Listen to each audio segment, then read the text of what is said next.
penempatan ayat di dalam Al-Quran itu sifatnya tauqifiyah. Ya, tauqifiyah artinya petunjuk langsung dari Allah SWT, bukan ijtihad. Jadi setiap ada ayat yang turun, Nabi sampaikan kepada kutab, para penulis wahyu. Kata Nabi, da'u ayat kaza fi makani kaza. Letakkan ayat ini tempatnya di sini.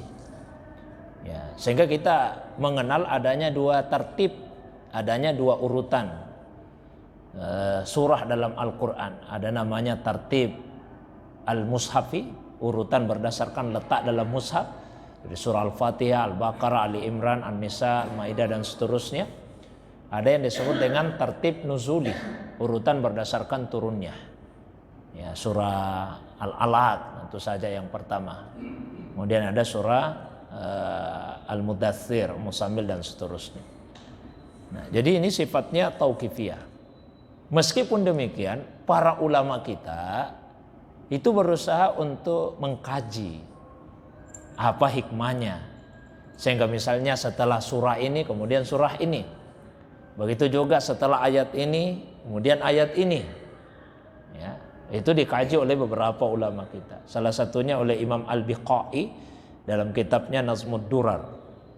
Ya, itu membahas tentang hikmah-hikmah dari urutan surah termasuk urutan ayat. Kenapa letaknya di situ?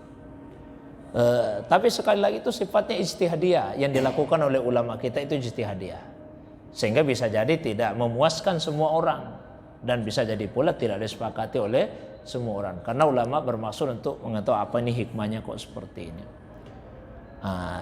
Tapi ada dua yang ingin saya sampaikan berkaitan dengan pertanyaan pertama tadi. Satu, jadi Al-Quran ini tidak seperti buku-buku ilmiah, ya, dari segi sistematikanya.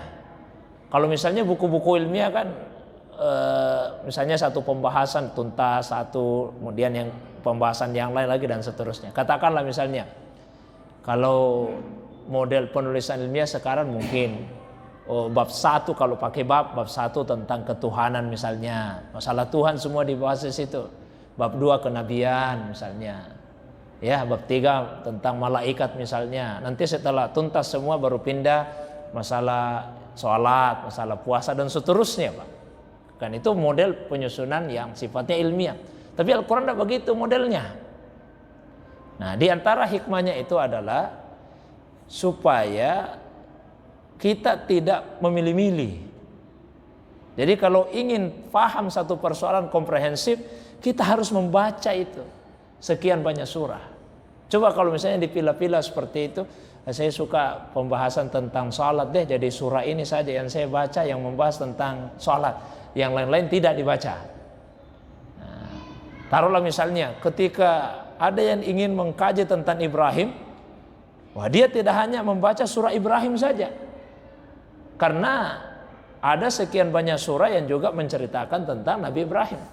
Di surah An-Nahl di sini, di surah Al-Baqarah juga, bagaimana Allah perintahkan pada Nabi Ibrahim untuk meninggikan pondasinya Baitullah. Itu kan ada di surah Ibrahim. Doa-doanya Nabi Ibrahim supaya ada di antara penduduk Makkah yang diutus jadi rasul, itu tersebar di berbagai surah.